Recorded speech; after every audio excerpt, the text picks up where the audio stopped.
ஆண்டவராகிய இயேசு கிறிஸ்துவின் நாமத்தினால இந்த செவ்வாய்க்கிழமை காலையில் உங்களை சந்திப்பதில் ரொம்ப சந்தோஷம். இன்னைக்கு யார் கூட கம்பேர் பண்ண போறோம்னா 37வது சங்கீதத்துடைய 16வது வசனம் இப்படியா சொல்லுகிறது, அநேக துன்மார்க்கருக்குள்ள செல்வ திரட்சியை பார்க்கிலும் நீதிமானுக்குள்ள கொஞ்சம் நல்லது.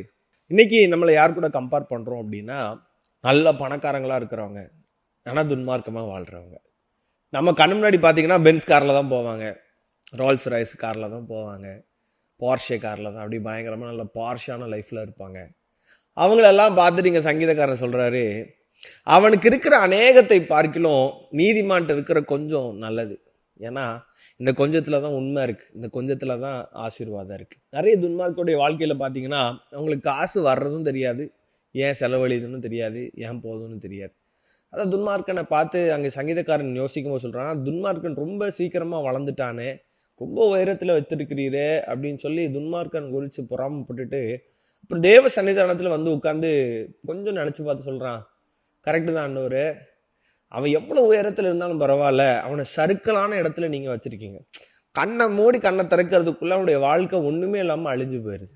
நிறைய பாருங்கள், நிறைய பணக்காரங்களை பாருங்கள், அவனுடைய வாழ்க்கையை பாருங்கள், எப்படி எப்படி எல்லாமோ வாழ்ந்திருப்பாங்க, பயங்கரமாக வாழ்ந்திருப்பாங்க. ஆனால் அவங்களுடைய வாழ்க்கையோட முடிவு பாருங்கள், அவங்கள நினைக்கிறதுக்கே ஆள் இல்லாமல் இருந்திருப்பாங்க. நிறைய மூவி ஸ்டார்ஸுடைய வாழ்க்கையெல்லாம் பார்த்தீங்கன்னா அவங்க நல்லா இருந்திருப்பாங்க, அவங்களுடைய பீரியடில் ப்ரைம் டைமில் பயங்கரமாக இருந்திருப்பாங்க.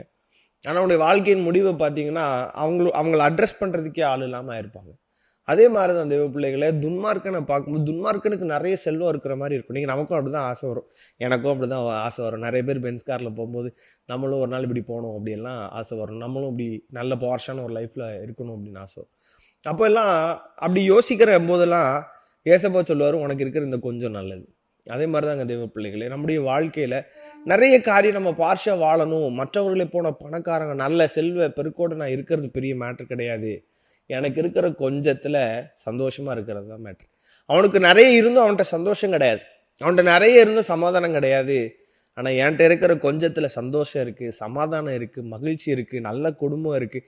எத்தனையோ பணக்காரங்களுக்கு பாருங்கள், சரியான குடும்பம் கிடையாது, சரியான மனைவி கிடையாது, சரியான கணவன் கிடையாது, சரியான பிள்ளைகள் கிடையாது, அவங்களுடைய வாழ்க்கையில் நிம்மதியே கிடையாது. மொத்தத்தில் நம்முடைய வாழ்க்கையில் பாருங்கள் கொஞ்சம் தான் இருக்குது. அன்னன்னைக்கு தேவைகள் சந்திக்கப்படுது, அன்னன்னைக்கு தேவையான அன்றன்றுள்ள அப்பம் தான் நமக்கு தாராரு.